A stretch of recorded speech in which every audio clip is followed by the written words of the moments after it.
Para kay Vice President Sara Duterte, dapat daw tanungin si Pangulong Bongbong Marcos sa kung anong ginagawa niya para tulungan ang mga Pilipinong hirap na sa epekto ng mahal na langis. Nakatutok si Sara Hilomen Velasco ng GMA Regional TV. Sa gitna ng kinakaharap ngayong kalbaryo ng mga Pilipino sa napakataas na presyo ng produktong petrolyo, sabi ni Vice President Sara Duterte, dapat daw tanungin si Pangulong Bongbong Marcos. Ano pa dapat ang ginagawa ng pamahalaan? Ay dapat tanungin natin ang ating Pangulo, no? Ano pang ginagawa niya para tulungan ang mga kababayan natin na tinatamaan o nahihirapan dahil dito sa epekto ng krisis sa Middle East. May payo rin siya kung paano raw mapapababa ang presyo. Mapapababa siya kung magagawa nila ng paraan yung problema sa supply doon sa Middle East. Or mapapababa siya kung merong ibang supply na hindi dumadaan sa Middle East na papasok sa ating bayan. So hanggang merong bangayan sa Middle East, patuloy ang pagtaas ng presyo ng crudo. Nakausap ng media ang bise matapos niyang pangunahan ang paggunita sa araw ng kagitingan sa lungsod ng Davao ngayong araw. Pinuna ng bise ang aniyay pagbigo ng pamahalaan sa mga sundalong Pilipino. Sadly, the state of the nation has failed the Filipino soldier. Kung nakikita nyo, there is an absence of an independent foreign policy framework para sa ating bayan.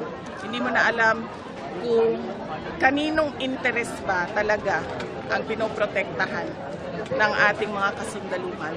Ilang buwan naman matapos naman niyang i-anunsyo ang planong pagtakbo bilang Pangulo, tinanong ang bise kung meron na siyang napipisil na katandem sa pagkabise.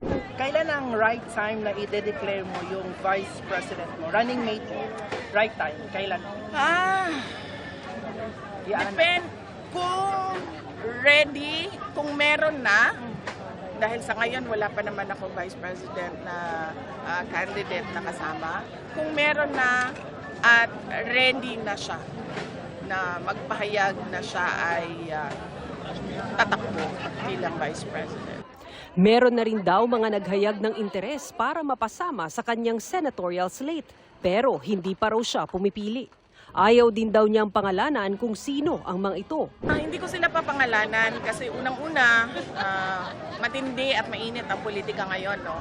Lahat ng lumalapit, nakadikit, kaibigan ko ay hinaharas, sinatreten, pinafailan ng kaso, inaatake. So hindi ko sila papangalanan.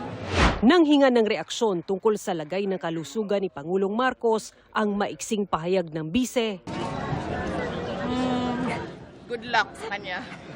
Mula sa GMA Regional TV, Sara Hilomen Velasco, nakatutok 24 oras. Sinagot ng palasyo ang ilang puna ni Vice President Sara Duterte. Ayon kay Palace Press Officer Undersecretary Claire Castro, parte ng pamahalaan si Duterte pero tila wala raw siyang alam na solusyon sa mga kasalukuyang issue kundi manira.